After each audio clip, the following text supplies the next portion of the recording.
This is a fan-generated show. If you'd like to support us, please go to jamieglazov.com. Also, don't forget to subscribe to our new Rumble channel. All your support is greatly appreciated. Hello, ladies and gentlemen.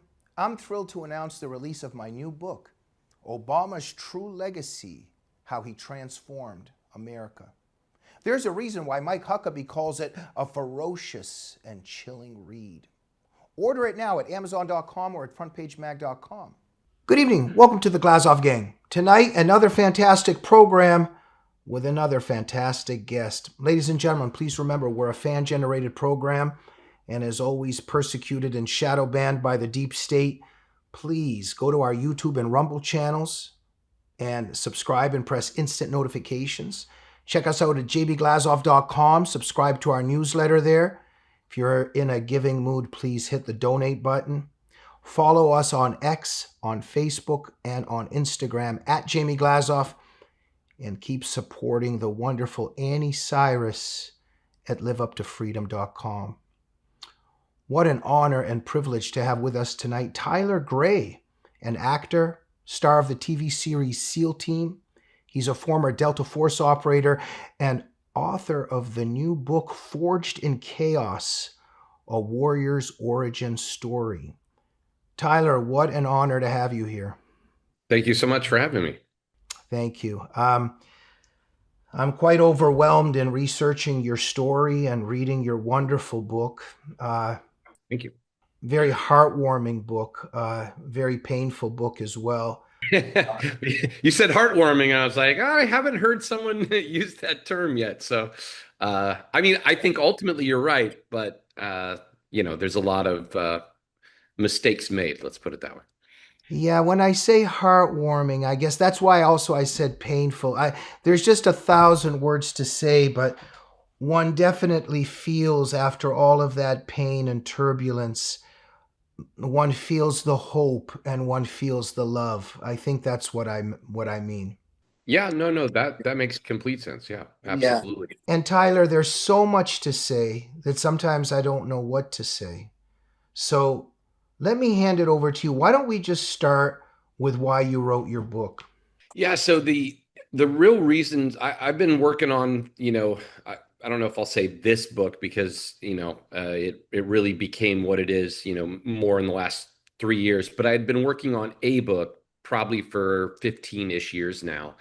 And I knew there was things that I knew I wanted to say, but I didn't really know how it ended, quite frankly. And it took me a long time. The reason I didn't finish it, again, I had no ending. And so for me, a bunch of things happened in the last, 3 to 3.5 years that really finally informed me. And I'm not saying, it's the end of my story, but I finally felt like I had answers to, the early books were questions. And once I finally felt like I had good answers to the questions and solutions to the problems that I brought up in the book, that was when, or I should say solutions that work for me. And once I had those, then I was like, okay, that's what the book is. And I really wanted to put a book out there to try and help others with, the solutions that I had found work for me. Well, thank you, Tyler. I feel a little bit stuck here because you're also a person of tremendous philosophy and wisdom. And so I want to talk about your story, but I also love and am inspired by your thoughts. And on some of your, I've watched a lot of your interviews and read your book very carefully. And even when you say that you wanted to write a book or you've talked about how really sometimes there is no end or conclusion to anything. Because, you've talked about getting, you're climbing the mountain and you get there and then it's like, well, now what? I think I like climbing more than getting here. And so maybe it's difficult for you also to have finished this book because it was maybe the writing of it that mattered, or it's the story's not really over in a way. I couldn't agree more. I mean, my co-author Lauren and I really talked, I think probably a week ago now, about how if we wrote the book today, it would be, in our minds, 1,000 times better and much now we just read the book and see all the things that we know more now of, or that we realized, as you just said, while writing the book. And there's a phrase in art, whether it's making a movie, a song, a painting, whatever, that no art is ever finished, only abandoned. And I think this book is kind of that way. And I actually did learn that lesson in 2000, maybe 14-ish, I forget. I did a documentary called That Which I Love Destroys Me. And, that it's a documentary. So it has a beginning, a middle, and an end to the story. And when I was talking to people that had watched it, what was really hard for me is that, they're seeing the end of the film as kind of like, oh, it looks like you're all better, your journey's over with. And I was like, no, you don't understand. Like, it's hard for me to watch the film because I know that for me, the end of that film was really, in my mind, the beginning of my journey, if that makes sense. And I'm sure this book is going to be the same way. Um, and so the real lesson that I've learned with this book is that yes, it's a forever climb. There is no ultimate peak, but you can tell others about your climb, and hopefully that can help them on theirs. It doesn't need to be you telling them necessarily how you got to the peak, because you're going to find higher peaks, but you can at least inform them about things that helped you along the climb, and hopefully it'll help them on theirs. Yeah, and maybe the key here is that during the climb there can be a bit of peace, right? Yeah, I I have this philosophy, which is I just went and shot at the range with some friends. I just got back, and they're doing shot timers and stuff on the shots. And I learned years ago now, when I got injured, really, that you know I couldn't focus on the results. And the reason I couldn't focus on the results is because they were so frustrating. When I went back into the gym after, 4 years of surgeries, I literally could not lift up the 20-pound dumbbells. And now, I used to curl, 55-pound dumbbells seated, and I just, and the gap between those two capabilities and that number, and I was associating with myself with the end state, not with the effort. And so now I don't care what the results are. I don't care what the time is. I don't care what the shots are. What I care is how was my effort? Did I feel like I did 100% effort? Did I do the best I could do? And if yes, then I don't care what the results are, because I couldn't do anything different. And if I didn't give 100%, then I'm like, okay, why? What did I mess up? What are the mistakes that I made? But as we get older, as a great example, you can't do as much physically as you used to. Yeah. But our 100% effort can always be 100% effort. And when we first started on, let's say, the journey of the gym, we liked how people looked at us, or we thought that they were very impressed with our big muscles. And then as the journey goes on, we have completely different priorities, right? Yeah. It's, you really, I think all of us naturally, as we get older, start to look outward less and look inward more. I would argue that's pretty standard across everyone. But I would say the sooner you start making that leap to, it's not how someone else feels about, anything I do or am, or, look like, or, shape I'm in. As soon as the only thing that matters is what I think about it, that is a very healthy place to be. And it's really a place of peace, as you just said, because you don't control others' opinions. You only control how you feel about you. And if you feel good about you, that is true peace. Oh man, if only we could achieve that to perfection, right? Yeah, I mean, it's a forever journey, like we're, talking about. Tyler, you mentioned a painting. So sometimes this is the way I operate for the show, because the painting is so large. Let's just take little parts of the painting and just see where we go, right? So let's go back in time a little bit. I definitely can't compare myself in terms of everything you've been through, but I did want to mention that you and I share something I think is very important in common. Can you guess what my favorite movie is? Oh, It's connected to your favorite movie. I have so many. His name is it's Sylvester Stallone, and he blows up a town. Oh, First Blood. Yeah, that's one of my that's a classic. Yeah, yeah. Right. I really, am pretty sure that probably that film more than any other single thing I would argue was responsible for me joining, the military. Mhm. Well, this is why I wanted to bring it up. I'll just say it was my favorite film. My parents were dissidents in the Soviet Union. We just got out of that hellhole when I was a kid. My dad watched that movie, I think, about 300 times after I showed it to him. And he was always saying, "This is me against the Soviet Empire." And, but that movie meant a lot to me. Just let's start because when you mentioned it, I have every word and sentence memorized from First Blood and Rambo 1. Sorry, Rambo 2. But tell us a little bit about um, First Blood and how it inspired you to become I think a Green Beret, right?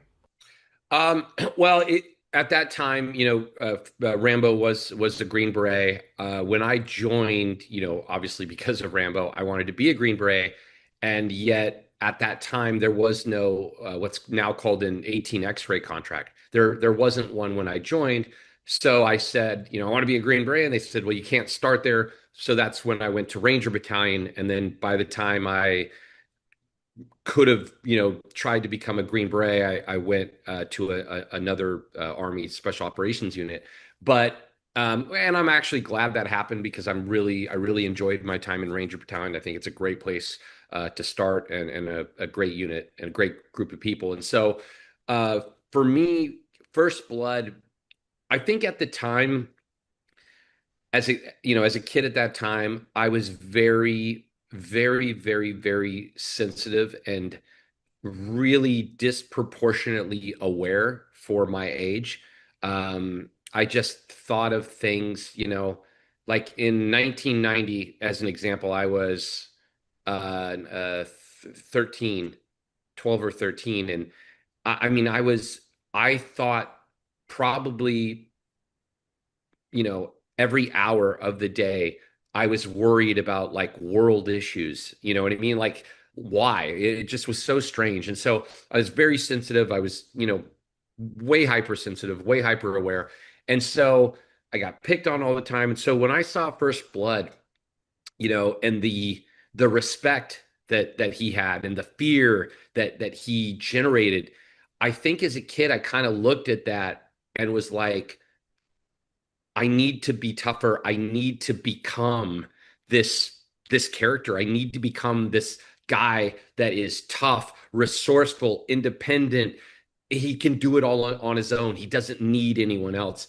That's what I think that I kind of was attracted to as a kid to the Rambo character. And the irony of the Rambo, or the I should say the First Blood character, is First Blood. It's based on a book, and it's an anti-war film. It's not a pro-war film. It's an anti-war film. And of course, then Rambo 2 and sure as hell Rambo 3 become, kind of the what we'd call, the jingoistic, rah rah rah, movies, more 3 than 2. But um for me, I just was really enthralled by that character. And I think the other part of it is I didn't really grow up with a male influence. My dad was really not home very much, and when he was home, he was either passed out um, or I would avoid him for other reasons. And so, not growing up with really a male role model, again, when I saw Stallone play John Rambo, to me, I'm like, oh, that's what a man is, Mm. and I looked up to that character really as a masculine role model in my mind. So I think, Yeah. there's more to it, but I think overall those were the things that I really uh, saw as a child, and they resonated, and I wanted to be that. Well, thank you, Tyler. And it's exactly what I kind of want to get to here, because some people will be watching and maybe think, was he mentioned in First Blood 4 and Sylvester Stallone? But all of this kind of ties together into some of your main themes and what you're doing. I think I'll just say, just very quickly, just sometimes I just love watching those shows when they bring a scared, hungry dog out of his fear. There's this guy named Rocky. It's called Sitting with Dogs, and the dog's very afraid, and he kind of gives it treats and love gradually and brings it back to life. And I love those shows. And then after a few years, I realized one day, I think that I might be those dogs, and I kind of just want somebody to help me a little bit with my fear. You know, that's one of it's a grain of that. I wish Rocky would come into my life with some of my fears, but I'm not saying it's the whole reason. I just mean we can find grains and stuff. So I'm just using that as a metaphor that in some ways, Rambo, maybe you wish that he could save you from your difficult childhood. No doubt about it. I think the way I saw it was, I think I saw it as if I could become like him, Hmm. I could save myself. You know what I mean? Hmm. Like if I was tougher, if I was trained, if I was really tougher than I was at that time, I just saw it as a way to save myself, I think. Hmm. And I can tell you now, I'm obviously a cinephile. I love movies. I can tell you now, looking back at every single movie that I truly love, every single one of them, I can now say why I love them. Not in the parts of the movie. I can figure out in my personal story what it was about those movies that I saw in that movie, a version of myself, and why Wow. I liked it so much. And a great example that I'll say very quickly, Star Yeah. Wars. I was obsessed with Star Wars, the original, well, original Empire, really all three of them. But the first one, I watched it I literally broke the VHS tape. That's no joke. And which people are like, wait, what? Probably young kids who don't even know what I'm talking about. But I broke the ribbon. You know what it is. But my point, Oh, thanks a lot. yeah, no, yeah, I mean, and I'm kidding that I'm old. but I looked at it, I grew up in Bakersfield, California. I mean, Bakersfield, California was kind of like Tatooine. You know what I mean? It was a desert town in the middle of the desert, kind of isolated. And it's this kid who feels like he's got something inside him, like he's meant for more, but everyone just wants to keep him in that town. Like looking back on it now, it's very obvious to me about those different stories that I saw a part of myself, and Yeah. that's why I like them so much. Yeah, yeah, beautiful. Just on a human level, just from the heart, I just wanted to ask. Uh, I'm a little bit of a softy sometimes. There's a couple times where I cracked and wept a little bit. It was Man on Fire, the last scene on the bridge when he says goodbye to the little girl, and she says she's going home, and she says, "Where are you going?" And he says, "I'm going home too," and that broke me a little bit. When Rocky comes out to fight Drago, and his uncle Paulie or whatever says to him, or his brother-in-law, he says, "If I could be anybody, I would want to be like you. I would want to be you." And then when Adrian comes and she's on the porch while he's training in Russia to fight Drago, some of them very moving scenes. Can I ask you a scene or two from some films that got your eyes watery? And oh, geez, there's so many. Maybe Ghost? No, I'm kidding. But Man, I mean, there's so many. I'm trying to think of one that just. I'm trying to think of one offhand, but I mean, there's so many. There's also certain performers too that I've noticed that just have the ability to just break you disproportionately than other actors. Hmm. Scarlett Johansson, in my mind, is one of those. There's Hmm. something about her when she breaks, it just crushes me. I don't know why. Yeah. But gosh, I'm trying to think of. I mean, look, I would say. Well, let me say this, because I want to think about this. I can't think of anything. Nothing's coming to mind, but I want to say this. or even a movie that moved you, or would Um, an actor, actress. so many good. Let me think of one that really. I want to think of a recent one. Well, I'll say this first, and this will lead to it. So for me, I cry. If I have cried at all in the last 10 years, it was either due to a movie or a song. Hmm. I mean, we put her dog down last year and it was sad, don't get me wrong, but I didn't cry. If I am alone, key point, if I'm alone and listening to a certain song or watching a film that's emotional, I can cry. And for a long time, I never really thought about it. I just all the power of, movies and songs, right? It's art. That's what they're designed to do, elicit emotion. But probably a year or two ago, I realized something, and that was I think I actually love movies and music because to me, I see it as a safe place to express emotion as long as no one's around.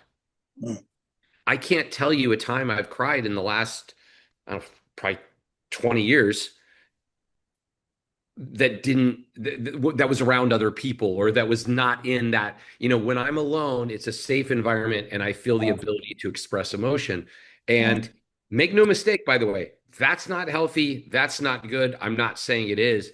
I'm saying I have trouble expressing emotion when I am around people because I shut it off when I was a child.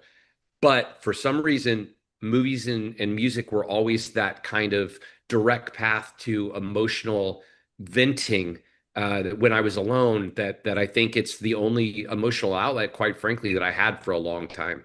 Yeah, yeah. Well, all of this intersects very much because, okay, so let's talk a little bit about your difficult childhood. Your parents had sent you to a Christian camp that, guys, I'm a Christian. I would say, I don't mean to be pushy or preachy in any way. I find it unfortunate that you ran into some bad people that really turned you off of, let's say, faith on some levels. But you had wet your pants, or I think you did number two by mistake or something. But there was kind of an embarrassment and unworthiness in that atmosphere. Did I get anything wrong there? Or let me hand that to you. No, so to your point, yes, the things happened at that camp which were definitely pushed me further, I guess, for lack of a better word, away from God at that point. But I really don't. I think that was, for lack of a better term, the cherry on top. And the reason is because prior to that, I've heard a lot of people. My journey with religion, for lack of a better term, is that as a kid, we didn't. I went to church maybe once a year. I don't know, twice a year, something like that. My mother was kind of religious. My father was definitely not. And so it really wasn't pushed on us, which I respect. But what happened was I grew up with zero feeling of self-worth. I had no self-worth. And so I couldn't fathom as a child. I saw so much pain and so much difficulty and so much injustice that I had trouble understanding. And I didn't have, by the way, enough religious education, for lack of a better term. I just looked at the concept of God and was like, well, if he's so loving, then why does this exist? If he's so loving, why am I going through this? Why is this person I know going this? And then on top of that, I didn't love myself. And I don't think people understand when you really don't love yourself. Yes, there is a way that you could go, well, God loves me, and therefore, I have value through him. I get that, but I didn't go that direction. I didn't go that direction because in my mind, I have no value. I'm unlovable, and therefore God can't love me because I don't love me. And then that was already there. I literally, when I say this, I'm not exaggerating. I peed my bed every night from probably birth until I was a teenager, 14, 15, probably 14, 13 or 14. But I literally wet my bed every night without fail. It would be hard for me to explain now how much shame I felt in that. I didn't know why it was happening. I know not why. I know why now. It was anxiety and just this fear, but I didn't know then. I just thought I was broken.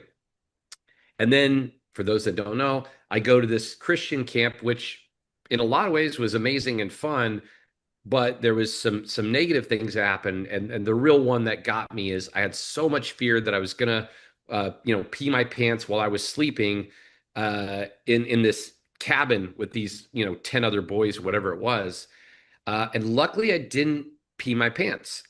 Unfortunately, I number two'd my pants and woke up. No, no, no. I mean, I can laugh about it now.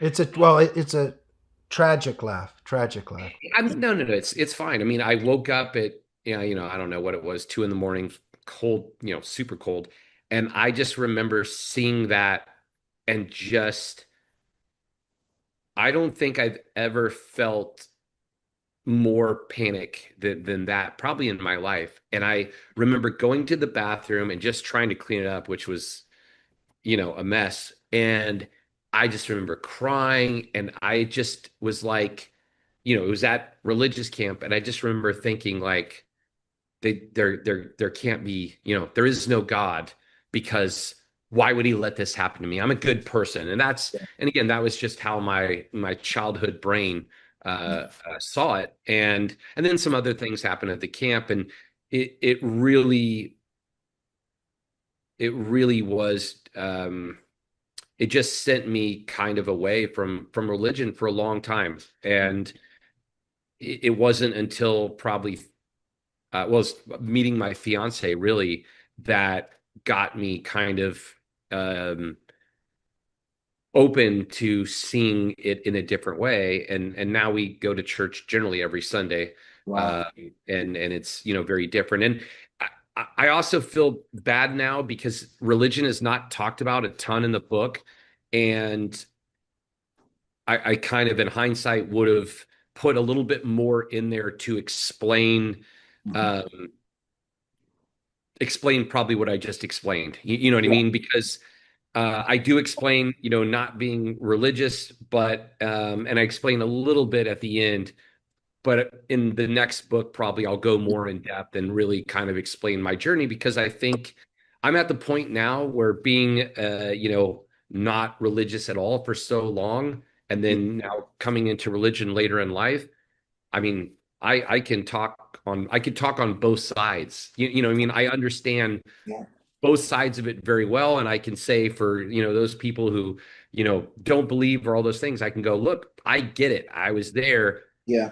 but I was there because I hadn't yet had this experience. I hadn't yet learned this and all those different things. So now I kind of look at it and go, my purpose in that was really to understand. So now I can talk from a place of personal experience about, why I changed my beliefs and what I believe now and why.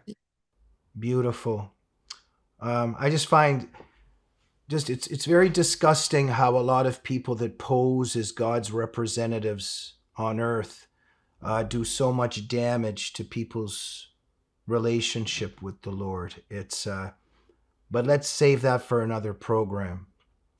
Well, Tyler, I did want to mention sometimes it's incredible in our lives when we fast forward 20, 30, 40 years, yes, and I don't want to talk about number two all the time in terms of what you did in your pants, but it's interesting that happened in your childhood, and then many years later, after your injury in the hospital, you awaken to a nurse helping you in that way, right? In terms of that, she was helping you with your bowel movement, so to speak.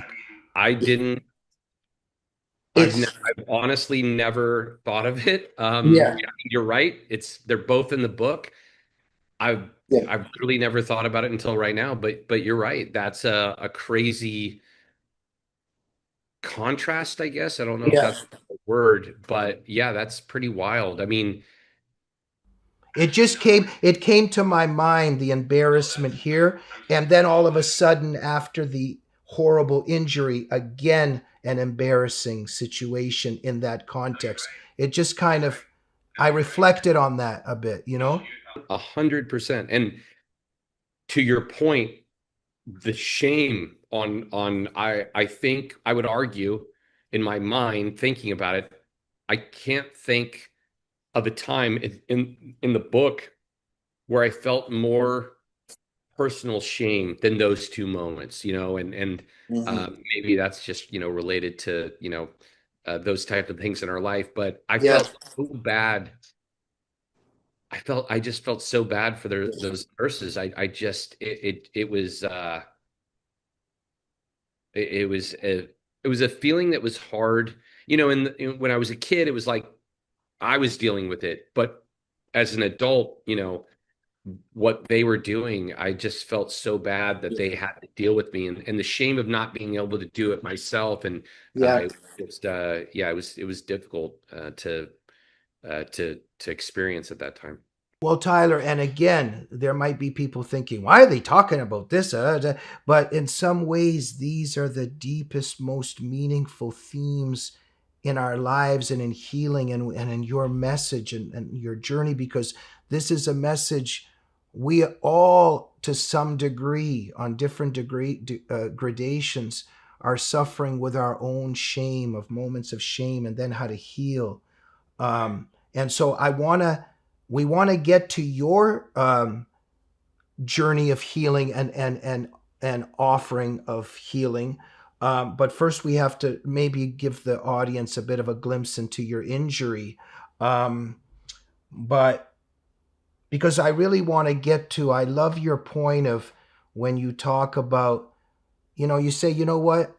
I try to do good things to myself and for myself, because if I'm doing good things for myself, then that means I'm worth doing good things for, which means I might have some worth.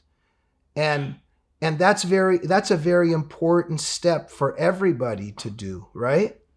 It's deceptively simple,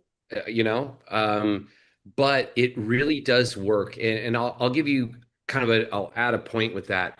A lot of times people, you go to a treatment facility or all these things, and they have people doing affirmations in the mirror, right? You're saying to yourself, like, I'm a good person, whatever it is. I'm smart. I'm, blah, blah, blah. And the thing is, and I'm not saying affirmations are bad, but what I am saying is words words in themselves don't have a ton of power. What has a ton of power is action. And if you're going to do affirmations, which I'm all for, those are great, but you got to back them up with doing something. It doesn't mean anything if you're saying in the mirror, I'm worth it, but then you don't do anything that shows you're worth it. And that is absolutely critical. You have to back up those words with action. And a simple action of giving yourself worth is treating yourself well, because anyone who has worth treats themselves accordingly. And people that don't have a sense of internal wealth or internal worth treat themselves poorly. And I know because I did it for many, many, many years. And it's really a good do good things for yourself, and it really does start to rewrite that negative self-image narrative in your subconscious. Amen. Tyler, sometimes it's so difficult to be a host of a show with a limited amount of time, because, I'm speaking to somebody who had their arm blown off, and I don't want to be the guy that say, all right, well, just, talk about that for a minute and a half, then we'll move on to this. It's just very difficult because we have so much to talk about. And that is such a, oh man, just that. I just, I just don't know how you went through all of that. But tell our audience a little bit. Tell our audience about what happened in Fallujah, Um, oh, or I think it was in Sadr City, but it's in Iraq. Yeah. yeah, I mean, Iraq's Iraq. Yeah. So, I was on a nighttime mission, going after a high value target, and we hit a house. Ended up being the wrong house. We went next door and hit what ended up being definitely the right house. And they, because of just the way it all went down, they knew we were coming at that point. We kind of gave ourselves up on that first target. So by the time we hit the second one, they were ready for us, and pretty much ambushed us. It was a decent amount of bad guys with decently equipped, and so it turned into a very big fight. inside the house, well, and outside the house. And what ended up happening is I was in the house and I eventually got blown up inside the hallway, uh, pretty severely injured. It almost, um, I mean, it almost blew off my right arm. I mean, it was hanging by literally by skin, and blew my night vision goggles off my face, messed up my helmet, quite frankly, blew part of my scrotum off, as you know, and just caused a big, you can see the, kind of the injury here. Um, and luckily for me, they were able to save my arm, which, you know, 9.9 times out of 10, they told me, would not have worked. And just luck, as luck would have it, I was able to keep my arm. And, after the injury, that unfortunately got me medically retired from the army, from the military. And then the surgery process was ultimately about 4 years of recovery between, surgery, then rehabilitation, and then I'd have to wait an amount of time. Then I would do another surgery. And then by the time I was done with that, I was definitely not in a good headspace. I was, in hindsight, no question about it, clinically depressed. And I just, quite frankly, felt like a shell of my former self. Another way I like to describe it is I felt like, and this sounds a little egotistical, but I was a little egotistical at the time because I felt like I was on top of the world. And I felt like I was Superman. And then one day, all my powers were taken away. Yeah. It's the best way I can describe it. And Tyler, I'm so sorry to interrupt for a second. So in the Vietnam movies, maybe I think Saving Private Ryan, but they have, the person's dying, they're sticking him with morphine just to calm the pain. It turns out that the morphine they were giving you during that moment, you found out later that you are resistant to help from morphine? yeah, so there's a thing called morphine intolerant, and I'll give the lay definition. So you were in agony and it wasn't helping. No, I mean, it didn't do anything. And I mean, I remember before he stuck me, I'll say this, it's in the book, but I mean, the injury hurt, obviously, but I was in shock. So there was a little bit of a, a distance. It's hard to explain, but there was like a little bit of I could feel it, but I also had a little bit of distance from it. But the tourniquet, man, that hurt like absolute hell. That was a ton of pain. And I was pretty excited to get the morphine. Like you just said, I'd seen Vietnam movies where they give it to them and they're like, oh man, I'm so wasted. And by the way, I think it's worth noting, I'd never done drugs of any kind, of any kind. So I really had no concept of what to expect, just again, watching movies. And they gave me one, I don't know, 5 minutes later, I was like, I don't feel better. And they gave me another one. And then, 10 minutes later, I'm like, I don't feel better. And then they gave me what we called at the time a fentanyl lollipop. And that made me feel a little bit better. So that was nice. But turns out I'm morphine intolerant. My body just doesn't process or I forget the term, but there's a technical term, but it doesn't process morphine. It just doesn't work on me. And at the time, they didn't test, guys for it that were going into combat with morphine syrettes in their pocket. They do now, but they didn't then. Hmm.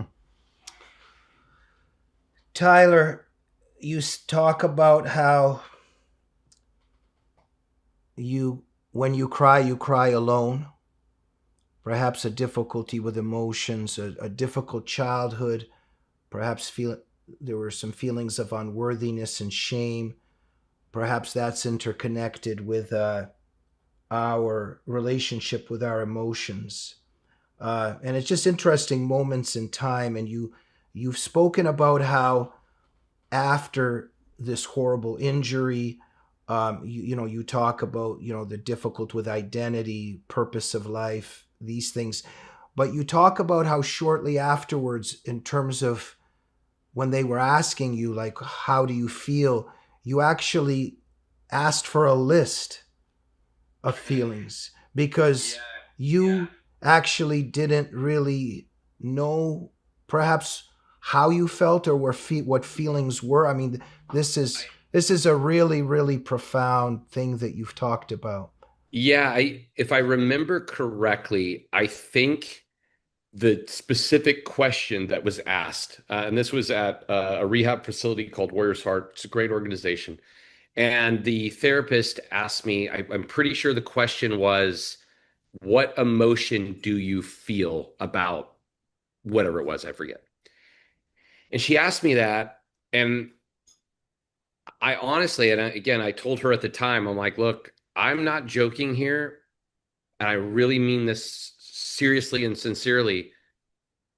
Do you have like a list of emotions that I could look at as like a cheat sheet to try and pick one out that matches, like that? Can I see what the options are? And again, I wasn't joking.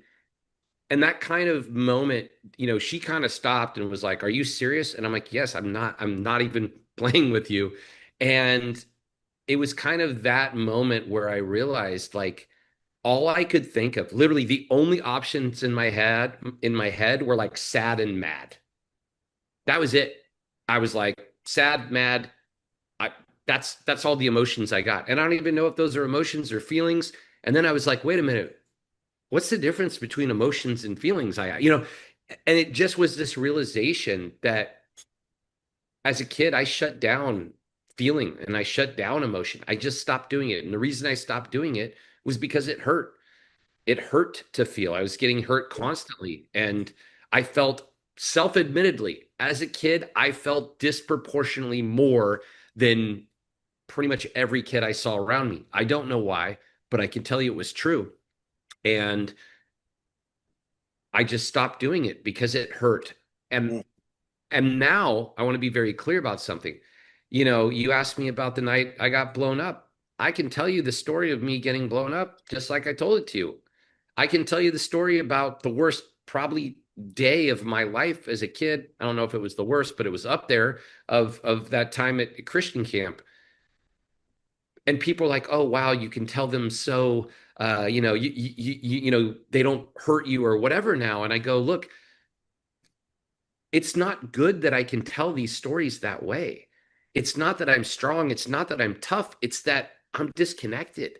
I just don't it when I think about it, it's like somebody else's, it's my life, but I just don't feel anything about it. And that's why I can talk about it the way I do. And that shouldn't be revered and it shouldn't be admired and it shouldn't be the way we should try and be.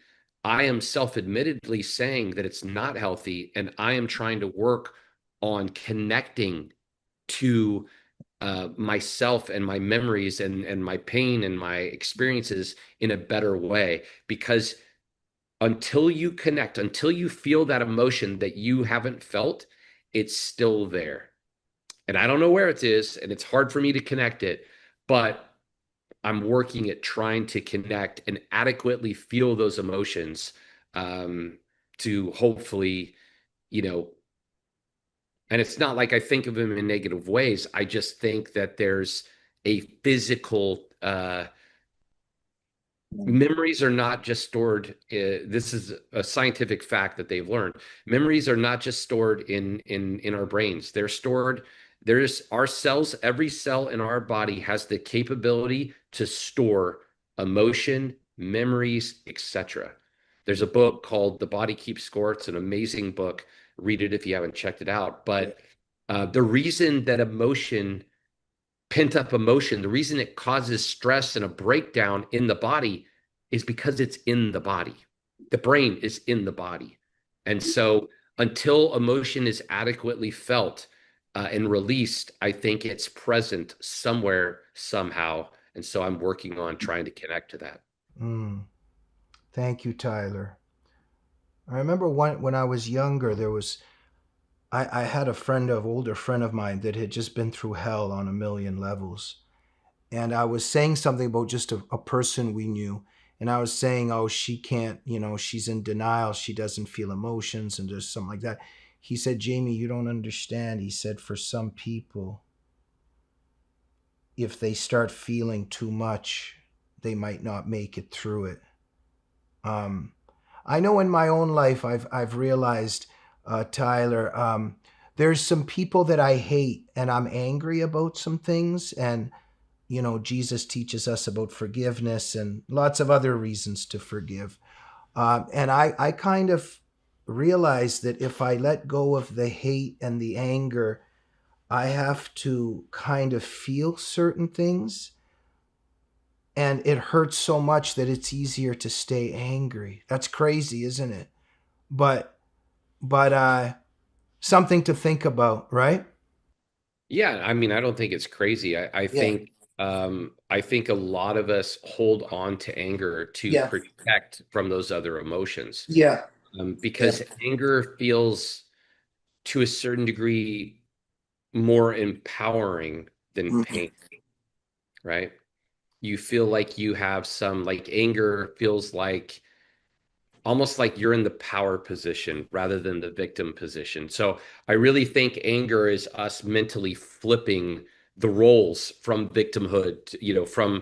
victim to aggressor. Like, oh, I'm so mad at you, I'll mess you up. And that's really us trying to flip the victimhood, the fact that we were victimized in our minds, and take some level of control over that pain. Yeah. Or even some compassion to what others went through, the people who we love.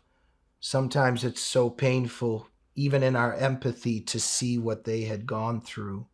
And of course, for ourselves too. This is turning out to be a good therapy session for me. Can I hire you by any chance?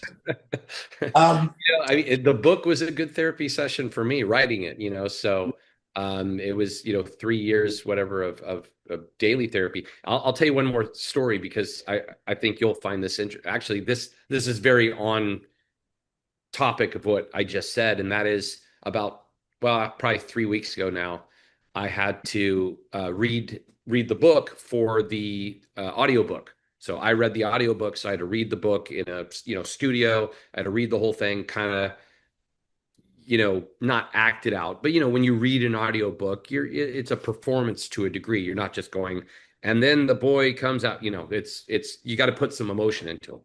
And I didn't want to do it. I was talked into it, and you read the book.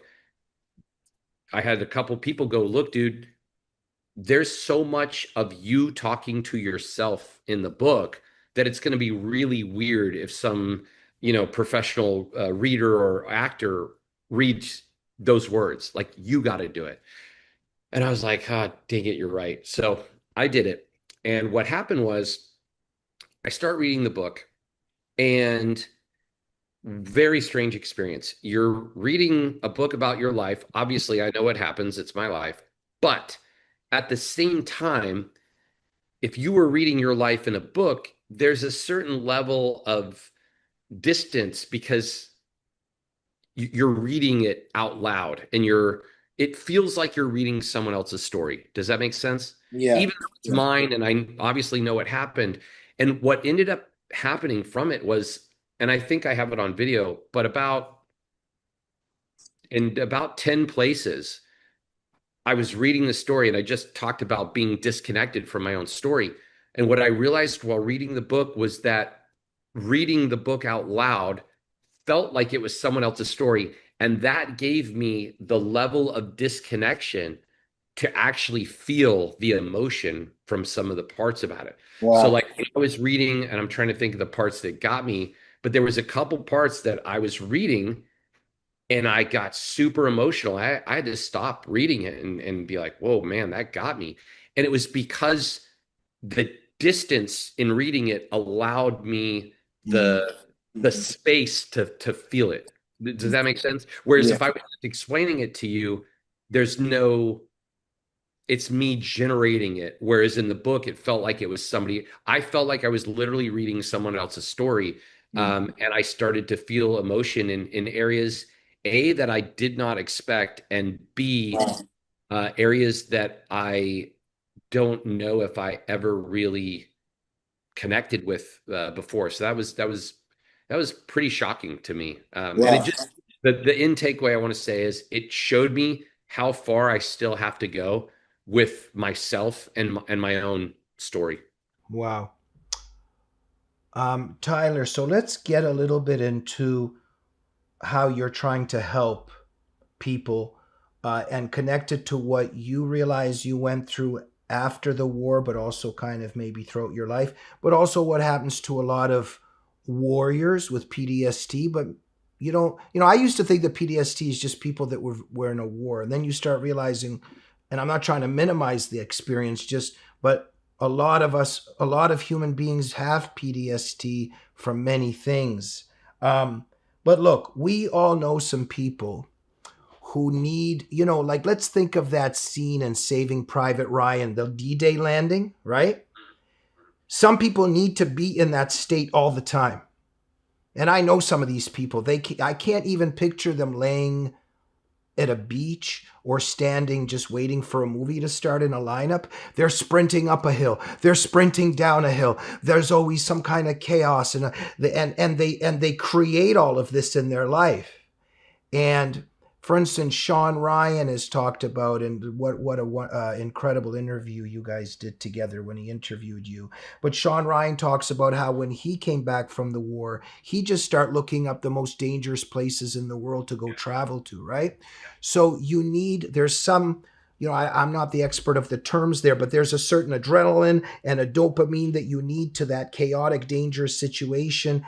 And this is what you're trying to help with in terms of the PTSD connected to that. And then you've come up with some of your own terms in terms of LTSD, etc. So there's a lot there that I just handed over to you that maybe takes 5 hours to unpack, but let me give it to you. No, I'll say it, simply. So one time someone was describing me, this is probably 6 or 7 years ago, and they described me to somebody else. I wasn't there, but they said, Tyler's a shark. If he stops swimming, he dies. And that couldn't have been more accurate. I don't know if you know, but a shark has to keep swimming, keep the water through its gills or it dies. It's always moving. And I just remember hearing that and I went, God, that's so accurate. That is how I am. And everyone was telling me that I had PTSD. PTSD, I heard it a million times. And it just didn't, the way that PTSD should feel is not how I felt. And so I went on a quest, for lack of a better term, to figure out something that did describe how I felt. And what I came up with was the term LTSD. So the first word in PTSD is post-traumatic stress disorder. So what post-traumatic stress disorder assumes is a pre-traumatic stress baseline. And also PTSD is an event-based diagnosis. So again, it's based on post-traumatic stress. So you have a pre-traumatic stress environment, and then you have a traumatically stressful event, and then that's PTSD. The problem is that wasn't my experience. And it wasn't my experience because I grew up in a traumatically stressful environment. Traumatic stress was every single day for me. And so I couldn't have PTSD because I never had that pre-traumatic stress baseline. So what I came up with is I don't have PTSD. I have LTSD. I have lack of traumatic stress disorder. When traumatic stress, when chaos is in the environment and it's crazy, I'm calm. I'm chill as a cucumber. Conversely, when the environment is calm, I'm absolutely chaotic. And the way that I calm myself when the environment is calm, the way I calm myself is by creating chaos back into the environment. And then I go back to my calm mental state because chaos in the environment, my brain as a child neurologically rewired itself to be calm in chaos. Chaos in the environment creates a calm. That's my homeostasis. That's my default. That's what I'm used to. And so LTSD is really an explanation for the people that grew up in chaos, which is where Forged in Chaos, the title of the book, comes from. And it really explains the neurological rewiring that's really an adaptation to a given set of environmental circumstances. So again, PTSD is event-based. LTSD, the theory, it's not a diagnosis, but the theory is it is an environmental adaptation. And the reason why I'm trying to put this information out there is because I want people to understand creating chaos. If you had a chaotic childhood and now you're an adult doing all these self-destructive chaos creating behaviors, it's not that you are self-destructive, but it's not like you're a person who really wants to destruct. It's that you just need the chaos to feel calm and normal. And it's a perfectly normal environmental adaptation for those of us that grew up in that type of environment. And, for instance, in The Power of Now and in other works, and, even in Christian themes, just when we begin to see clearly, when we become the watcher, like when Jesus says, "Get behind me, Satan," right? And when we see that there's evil thoughts attacking us, whether it's spiritual or however one wants to see it, but when you become the watcher of your thoughts, all of a sudden, when you begin to realize that you're not your thoughts, the escape can actually start. And so what you're saying right now and what you've talked about in your own healing is, so there are some themes in your life of unworthiness, of shame, and kind of a moral failing.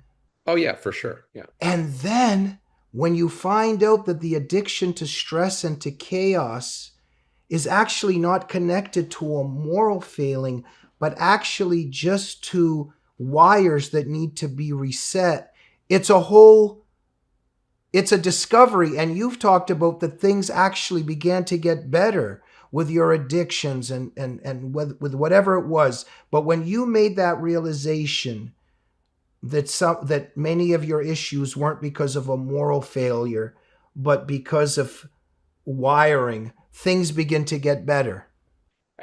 100%. I mean, I hate in one way to use this, but it's true. I mean, it was like a light switch. It was immediate change. I mean, like that. And let me be clear. Make no mistake about it. The mistakes that I made, the bad things that I did are still my responsibility. They're still my fault.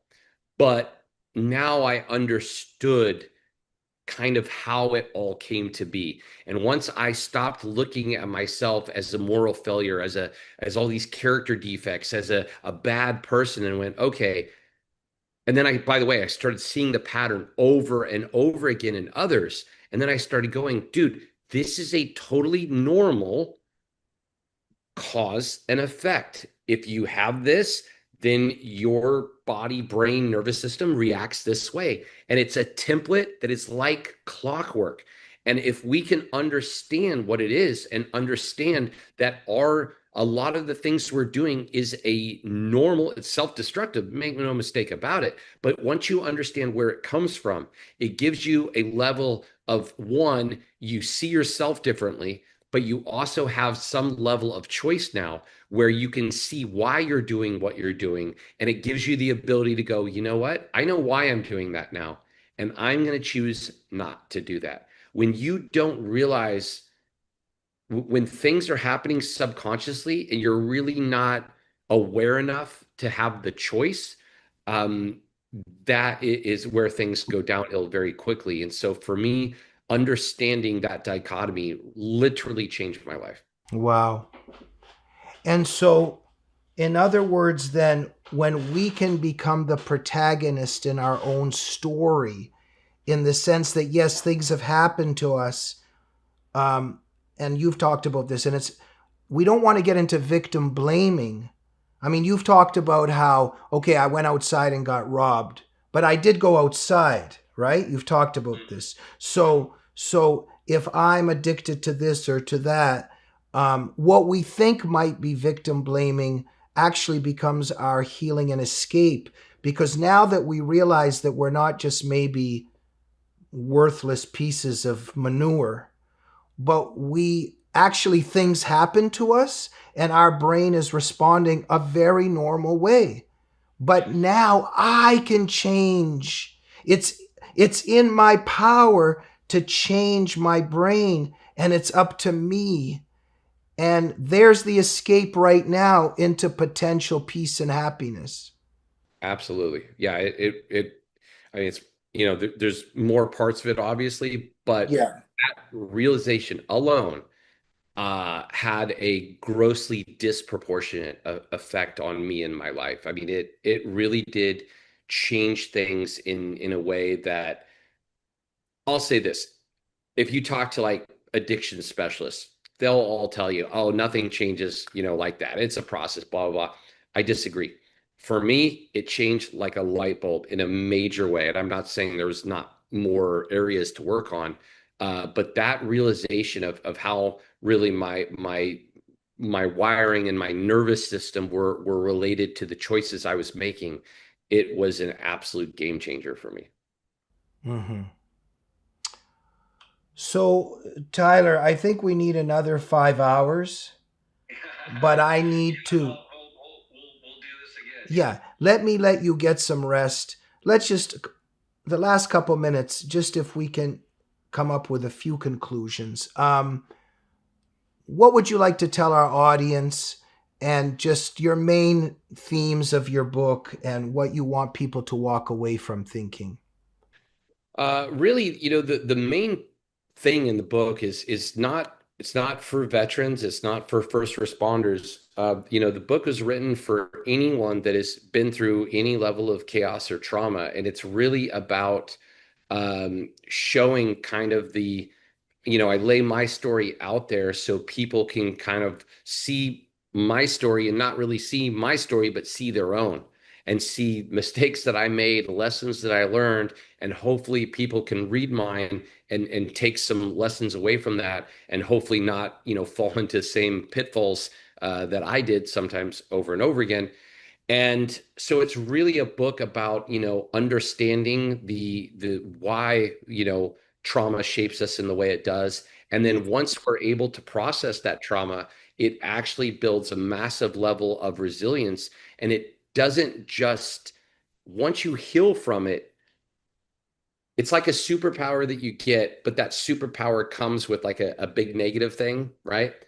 But once you deal with that negative thing, process it, and it goes away, that negative part's gone, and you're left with the power. And the power is resilience, and really the ability to do things that people who haven't been through that level of difficulty or trauma may not be able to do. And so, really, it's a book, like you said, about hope.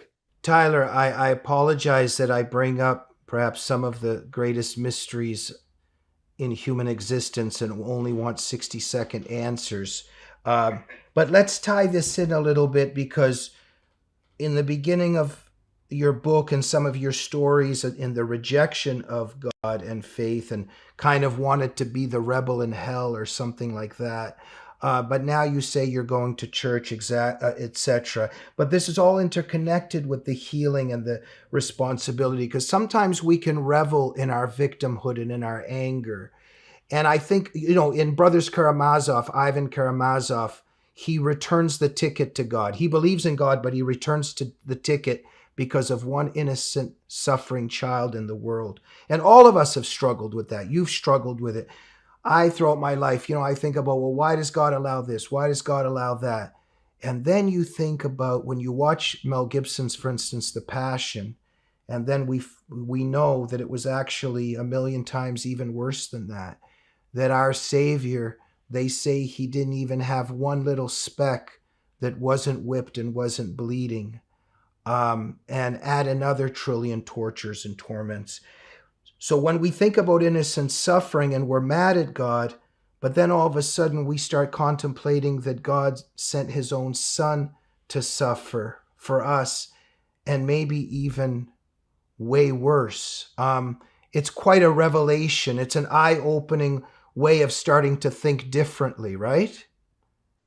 Well, I think to your point, it really comes down to thinking differently, and it's impossible for us to really understand, there's so many things, we don't know truly what's at the bottom of the oceans, right? We don't know, what's in our own, solar system. There's all these things that are of this world that we don't know, and we know we don't know. And so when you're talking about knowing or not knowing things that are kind of out of this world, um, I accept that, who am I to think I can understand something at that level? And I know that may not seem peaceful for a lot of people, but for me it does, because I'm comfortable in the fact that I am unaware of such a power greater than myself. And how could I really comprehend it? And so if there's answers that I now question or struggle with, I just have to accept that, um, I believe that there are answers, and righteous answers, even though I'm probably incapable of technically understanding them. Thank you, Tyler. Well, let's finish off with the easiest question. Tyler, what is the meaning of life? Uh, the meaning of life, do you mean for people or universally? Like what, Well, I'm kidding in a way, but when you look, let's say you look back at your own life now and everything, do you see some meaning in it, and what does it mean for all of us? What's going on here? I'm going to tell you what I think the meaning of life is. It's a bold statement, but I'll tell you mine. I think the meaning of life is breaking generational trauma. That's what I think we're designed to do. I think we are designed to create offspring and raise them in a way that is better than we were. That to me is what I think. That's my meaning of life. Hmm. Amen. Tyler, are you afraid of death?